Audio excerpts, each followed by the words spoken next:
Hai hai hai. Selamat datang di channel JadiASN.125. Di sini saya akan membagikan tips dan trik supaya bisa lulus CPNS dan P3K. Hayo loh, siapa yang belum lulus tahun kemarin? Ayo kita lulus tahun ini. Selain itu, channel ini juga akan membahas mengenai seputar ASN dan P3K. Agar tidak ketinggalan berita selanjutnya, jangan lupa subscribe dan aktifkan lonceng kamu. Yuk, check it out! Assalamualaikum warahmatullahi wabarakatuh. Ketemu lagi bersama saya Susanti Wulandari di akun channel JadiASN.125. Baiklah teman-teman, kali ini saya akan membahas mengenai cara penggunaan atau membuat RHK sampai menjadi pengajuan ke atasannya teman-teman. Baiklah, sebelumnya saya mengucapkan selamat dulu nih, selamat kepada teman-teman yang sudah lulus dan dilantik menjadi ASN, CPNS, dan P3K. Baiklah, langsung saja ya teman-teman. Oke, pertama-tama yang teman-teman lakukan adalah mencari aplikasi kinerja.bkn.go.id pada laman Google. Nanti teman-teman akan ketemu halaman seperti ini ya teman-teman. Nah, kemudian teman-teman login menggunakan username dan password yang sama dengan aplikasi SIASN atau MyASN teman-teman ya.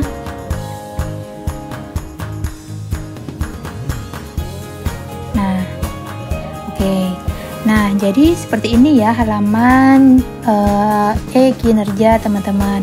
Kemudian jika teman-teman belum mempunyai periode, nanti teman-teman bisa menambahkan periode SKP teman-teman di halaman ini. Nanti teman-teman bisa mengklik tambah periode SKP. Nah, nanti periode awal diisi berdasarkan tanggal pertama kali teman-teman kerja di instansi tersebut. Nah, kalau misalnya teman-teman sudah mempunyai SKP sebelumnya, teman-teman bisa membuat periode awalnya yaitu di tanggal 1 Januari ya teman-teman. Nah, di periode akhirnya di 31 Desember di tahun yang sama. Nah, untuk pendekatannya di sini bisa pendekatan antara kualitatif dan kuantitatif. Bedanya yaitu jika kuantitatif itu biasanya target-target pada RHK teman-teman itu berdasarkan angka ya teman-teman.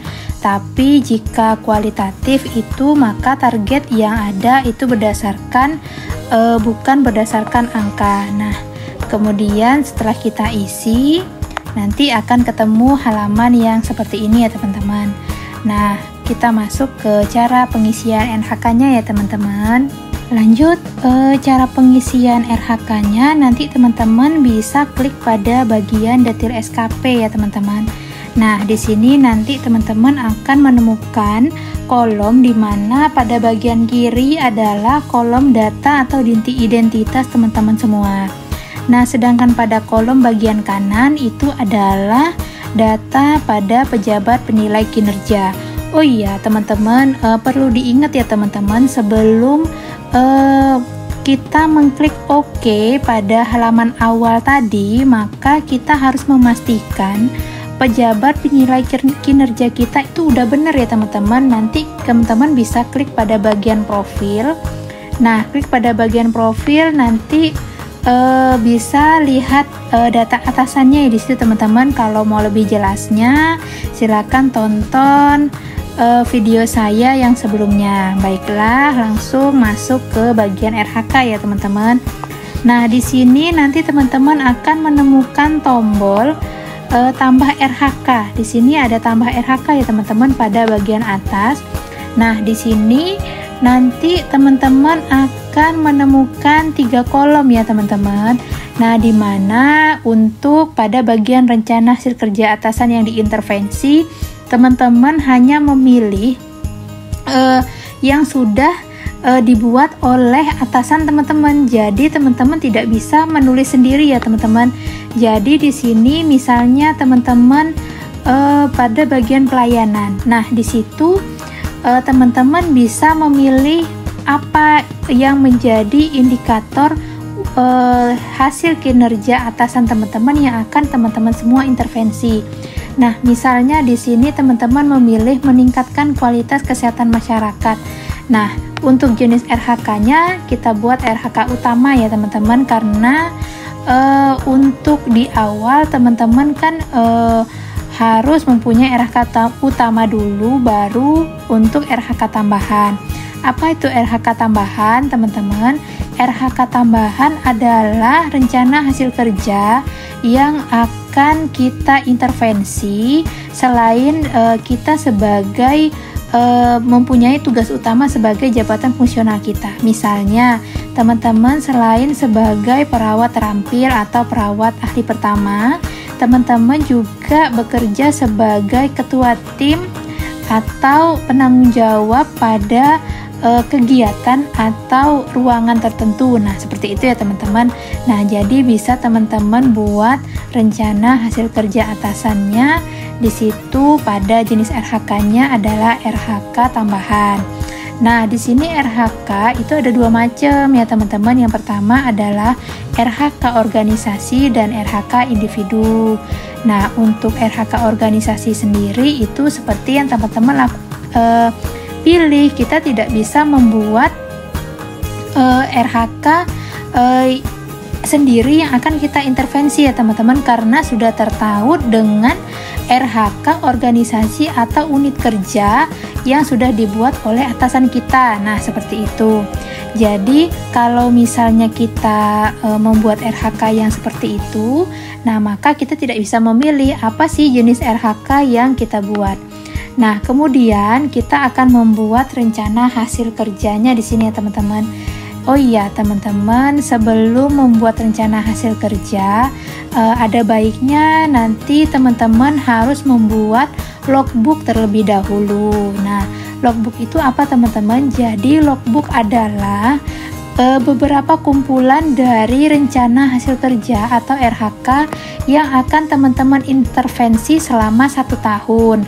Nah, jadi RHK itu bisa teman-teman lihat dari ada undang-undang yang mengatur tentang kegiatan-kegiatan yang sesuai dengan jabatan fungsional kita ya teman-teman. Nah, di situ teman-teman bisa memilih RHK yang sesuai dengan ruangan atau tempat kerja teman-teman semua. Nah, misalnya di sini teman-teman sebagai perawat terampil ya teman-teman. Jadi sebagai perawat terampil, salah satu RHK-nya adalah melakukan asuhan keperawatan ya teman-teman. Maka kita akan buat melakukan asuhan keperawatan. Nah, oke. Jadi setelah selesai di sini kita akan kan. Nah, nanti di sini akan masuk ya teman-teman. Di sini akan masuk beberapa RHK yang sudah teman-teman buat. Di sini saya sebelumnya sudah membuat beberapa RHK. Nah, ada 5 RHK ya teman-teman, dari yang satu saya tambahkan tadi. Nah, di sini ya teman-teman, tadi saya tambahkan melakukan asuhan keperawatan. Nah, setelah itu kita akan klik di bagian tambah indikator ya teman-teman. Nah, bagian tambah indikator di sini teman-teman akan mendapatkan kolom yang seperti ini. Jadi untuk indikator yang dinilai berdasarkan RHK yang teman-teman buat di situ itu ada 3 aspek ya teman-teman. Untuk jika kegiatan itu tidak memiliki atau mengeluarkan biaya, maka teman-teman tidak perlu memilih aspek biaya. Jadi yang wajib teman-teman buat adalah aspek kuantitas, kualitas, dan waktu. Di sini saya contohkan untuk aspek kuantitasnya teman-teman. Nah, tadi sudah dijelaskan ya teman-teman aspek kuantitas yang saya jelaskan tadi, yaitu mengacu pada angka ya teman-teman. Jadi teman-teman membuat target selama 1 tahun. Nah, jadi di sini teman-teman bisa membuat dokumen atau laporan bisa teman-teman ya, atau laporan asuhan keperawatan. Nah, di situ secara lengkap dan terukur. Seperti itu ya teman-teman. Nah, nanti teman-teman akan membuat target. Nah, jadi teman-teman bisa menetapkan target. Dari mana targetnya?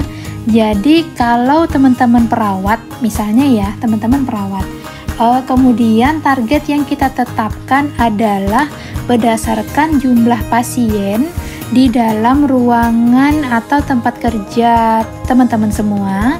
Nah, nanti itu dibagi dengan sesama jumlah jabatan fungsional yang ada pada ruangan tersebut. Nah, seperti itu teman-teman. Jadi misalnya kita tetapkan targetnya adalah 12 dokumen ya teman-teman, dokumen. Nah, kita bisa tulis seperti itu, kemudian kita klik OK. Nah, kita tambahkan lagi untuk indikator kualitasnya. Indikator kualitas tadi tidak mengacu pada angka ya teman-teman, tapi kita bisa mengacu pada persentase penyelesaian dokumen asuhan keperawatan. Seperti itu ya teman-teman, keperawatan yang lengkap dan terukur. Nah, seperti itu ya teman-teman, targetnya tentu 100% dong teman-teman. Oke, bisa nggak targetnya nggak 100%? Oh bisa, misalnya teman-teman membuat target 100% itu ketinggian ya teman-teman. Jadi bisa saja teman-teman misalnya jumlah pasien yang ada di suatu ruangan teman-teman itu kan tidak pasti, misalnya kadang-kadang 100, kadang 80 dalam satu tahun. Nah, teman-teman bisa membuat targetnya itu 90% boleh, tapi alangkah lebih baiknya jika teman-teman membuat 100% karena bisa diukur ya teman-teman. Nah, kemudian kita tambah indikator lagi, indikator waktu ya teman-teman. Jadi di sini ketepatan waktu penyelesaian asuhan keperawatan ya teman-teman. Penyelesaian asuhan keperawatan. Nah, jadi di sini targetnya kalau misalnya teman-teman membuat RHK tadi itu dari bulan Januari sampai Desember, berarti kan 12 bulan ya teman-teman. Tapi kalau misalnya teman-teman yang baru menjadi ASN atau P3K dimulai dari bulan Juni, seperti itu teman-teman. Dimulai dari bulan Juni berarti teman-teman mempunyai waktu 7 bulan ya teman-teman. Jadi di sini bikin 7 bulan.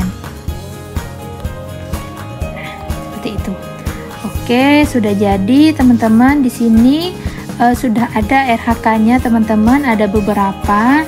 Nah, setelah selesai semua diinput berdasarkan logbook yang sebelumnya teman-teman sudah buat. Nah, jadi teman-teman sudah mempunyai beberapa RHK dan beberapa indikator yang akan diukur oleh atasan teman-teman semua. Nah, setelah itu apa yang kita lakukan? Nah, setelah sudah selesai kita membuat beberapa RHK tadi ya teman-teman. Nah, jadi kita akan mengajukan SKP kita kepada atasan supaya mendapatkan persetujuan. Nah, setelah mendapatkan persetujuan, baru nanti kita bisa membuat rencana aksi dan bukti dukungnya ya teman-teman. Nah, di sini sudah kita buat yaitu 5 indikator ya teman-teman, 5 indikator yang akan kita intervensi selama 1 tahun. Nah, di sini teman-teman pada bagian atas halaman yang tadi, teman-teman akan menemukan tombol ajukan SKP. Nah, teman-teman bisa klik di situ. Nanti setelah teman-teman ajukan SKP, maka pada bagian ini, pada bagian SKP-nya seperti ini ya teman-teman. Pada bagian SKP, nah yang ini pada draft nanti akan berubah menjadi pengajuan. Seperti itu teman-teman.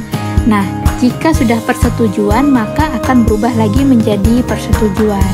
Nah, setelah persetujuan nanti teman-teman baru akan bisa mengisi rencana aksi dan bukti dukung yang akan dinilai oleh atasan teman-teman nantinya.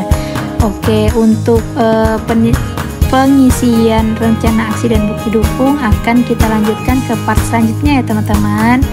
Nah, mudahkan membuat RHK sampai menjadi pengajuan ke atasan. Nah, besok-besok akan kita sambung lagi part-part selanjutnya ya teman-teman, yang akan membahas beberapa cara-cara penginputan pada aplikasi kinerja untuk bahan-bahan yang lain. Baiklah teman-teman, terima kasih sudah menyaksikan channel Jadi ASN 125. Mudah-mudahan bermanfaat bagi teman-teman, apalagi untuk teman-teman yang baru menjadi ASN, P3K dan CPNS. Semoga bermanfaat ya teman-teman. Oke teman-teman, gak terasa kita sudah sampai di penghujung video ya. Tetap jangan lupa subscribe, like, dan aktifkan lonceng notifikasinya. Thanks for watching. See you, bye-bye.